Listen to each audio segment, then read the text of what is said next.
This episode is sponsored by SmartVestor. Connect with an investing pro for free at RamseySolutions.com/invest. You're listening to Ramsey Everyday Millionaires, where we talk investing, retirement, building wealth, and outrageous generosity. Amarillo, Texas. Alan is waiting for us there. Alan, how can we help? Hey, guys. It's a pleasure to talk to you. You bet. So I hear all the time, don't finance a rental property. So I have been diligently saving, and I'm about ready to, I think, pull the trigger on getting a rental. The problem is I would like to hear you guys' opinion on how to structure setting out myself for success when it comes to, doing this as a business. So how much money have you got saved? About $170,000. Mm-hmm. And what are you looking at buying? That's why I'm calling, actually. All right. So I was going to see do y'all recommend something like multifamily or single family, something that, multifamilies are cheaper but harder to sell from what I have noticed online. How do you recommend taking next steps as opposed to, for the structuring of the deal as opposed to just the financing side? Yeah, I think it's a great question, and real estate is something that we talk about a lot on this show is just another avenue to building wealth. And I know one of the best ways that you're going to just make money in general, Alan, because we look at real estate specifically.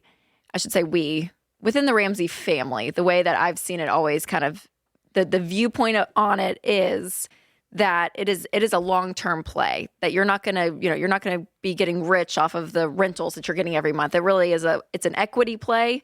It's even a play to say, hey, we're going to keep this for decades and even pass it on, maybe to my kids, so it's a long-term play. Is that what is that your mindset, or is it more, hey, I want to get into something, flip it, maybe make some money on it, but I'm going to do it with cash? Because there's two ways to do it. Not, neither one's right or wrong. I'm just curious what your mindset is. Well, my mindset is I want to buy something that I can get into, and I plan on holding for a long time. Now, whether that's turnkey, ready for somebody to move in, or I need to fix it up because I personally like doing that kind of work myself. Yeah.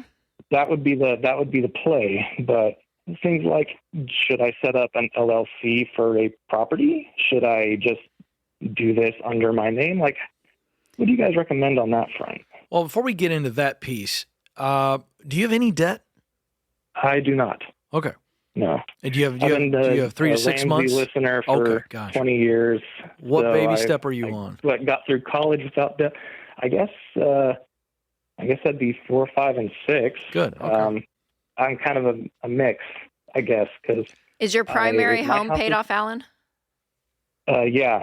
Okay. I bought it as a really cheap house and kind of fixed it up myself.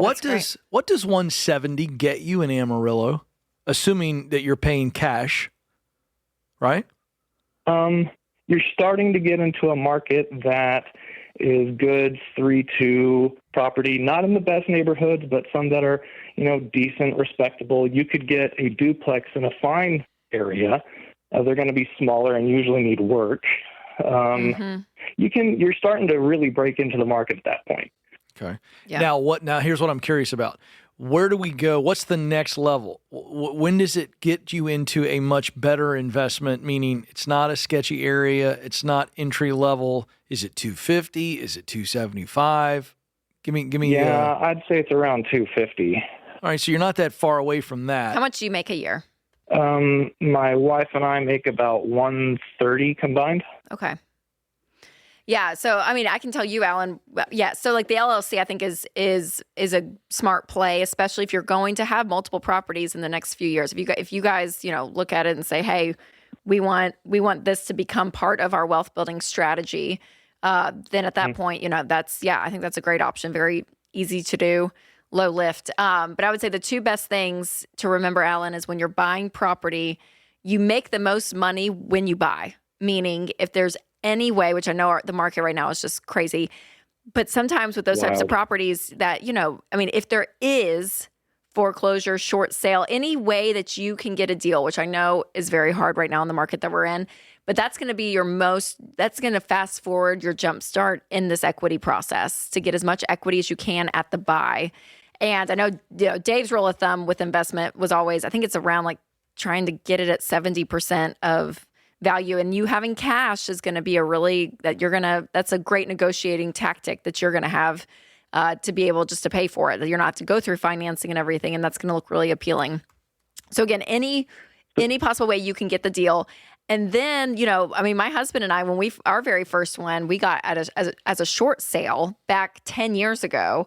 And it was a little, condo, and it was nasty. And we went in and got new light fixtures, cleaned it up. We rented it for a few years, and then we ended up selling it to help cash flow the build of our primary home.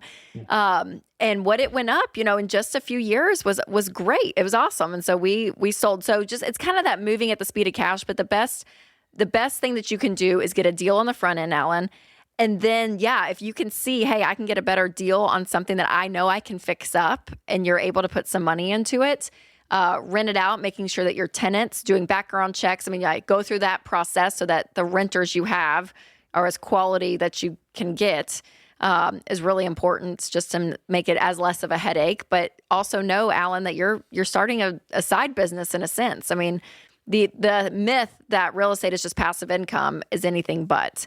And so you do want to make sure that it's going to be worth your time and effort of what the average rent's going to bring in versus how much hassle is going to go in. You want to really kind of play out these scenarios because it's real life. They're going to be calling you, at 11 o'clock on a Friday night because, something broke or whatever it is, right? So taking all of that into consideration, I just want you to go in with not a Pollyanna view, which I feel like some people do sometimes when it comes to real estate. And I think he's very disciplined. So, Alan, I'm not hanging this on you, but I don't want you to get so excited to get there. You've saved 170, and I know you can get something. I'd rather you save a little bit more and get something that's a much better bet. And that's going, and to look at your ROI. What are you going to get for rent and all of that. So there's that math play as well to look at, Alan. But I think it's great, and I think. Real estate, I think, is another great avenue. 10 seconds or less. Of building wealth. 5 seconds. Oh, duplex, yes or no? You like duplexes? It's fine. For a starter rental. There it is. I'm not mad at it. There it is. She's not mad at it. I don't know. I got judgment problems. I need to get right with duplexes. I don't know what my problem is. Thanks for tuning in to Ramsey Everyday Millionaires. To learn more about investing, visit RamseySolutions.com/investing or click the link in the show notes. Ramsey Solutions is a paid non-client promoter of participating pros. Learn more at RamseySolutions.com/SmartVestor.